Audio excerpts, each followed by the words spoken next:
everyone, TheGame2k2 here again for another video game review, and today we're going back in time to one of the most remembered games to hit the N64. Today we're going to be looking at Super Mario 64. Released as one of the launch titles for the N64 back in 1996, Super Mario 64 was the very first 3D Mario game. The game ran off the exact same plot as the very first Mario game. You are out to stop Bowser, who has just kidnapped the princess. So you have to go through a bunch of different levels throughout the game to reach the very end and defeat him. However, despite using the same plot, the gameplay was altered greatly from the previous Mario games. Since the game was in 3D, it was no longer the classic side-scrolling gameplay. Instead, this game was told through a third-person perspective. Instead of the world maps that has been used for the previous games, all of the levels are in the princess's castle, in which you unlock doors and advance through the gameplay. Also, instead of going through the levels once, you have to go through them multiple times. Each level has multiple stars that you have to collect. There are 120 total. The game contains several different types of levels. Some levels are grass, some were desert, snow, water, and there were even some special maps like ghost levels, and some other special levels that are hidden throughout the castle. The scale of these maps are enormous, even by today's standards.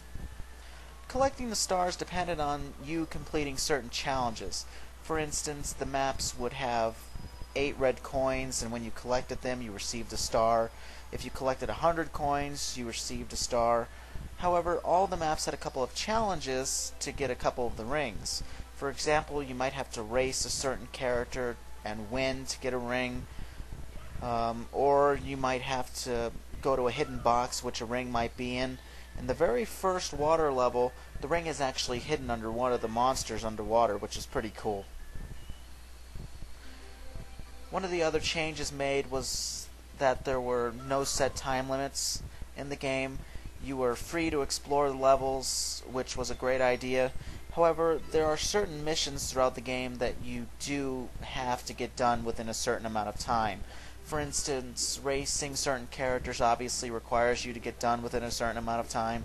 Being underwater has a time limit too, because you run out of air. However, there are air bubbles in certain areas so that you can stay underwater longer. The gameplay overall is very addicting. The levels are very well set up, and almost all of the enemies are 100 times bigger and more challenging than what was in the previous games. However, there are certain parts of the gameplay that I felt could have been improved.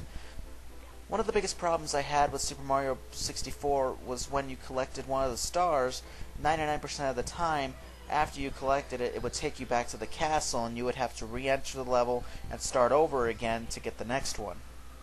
There was only a few occasions when the game would allow you to keep going and collect another one. Also, one of the things that people seem to remember about the early Mario games is how hard the regular levels were and how easy Bowser was. That trend continues with this game because the regular levels are definitely harder to beat than Bowser is. All you have to do is run around him until you reach his tail, spin him around, and throw him a few times. I never quite understood that about the Mario games, and it continued with the most recent games too. You'll spend hours and hours trying to get to Bowser, and yet he only takes barely a minute to beat. Graphically, Super Mario 64, in my opinion, is still one of the best looking games ever. It's incredibly colorful, and the scale alone is very impressive, even to this day. Obviously, the N64 did have its limits.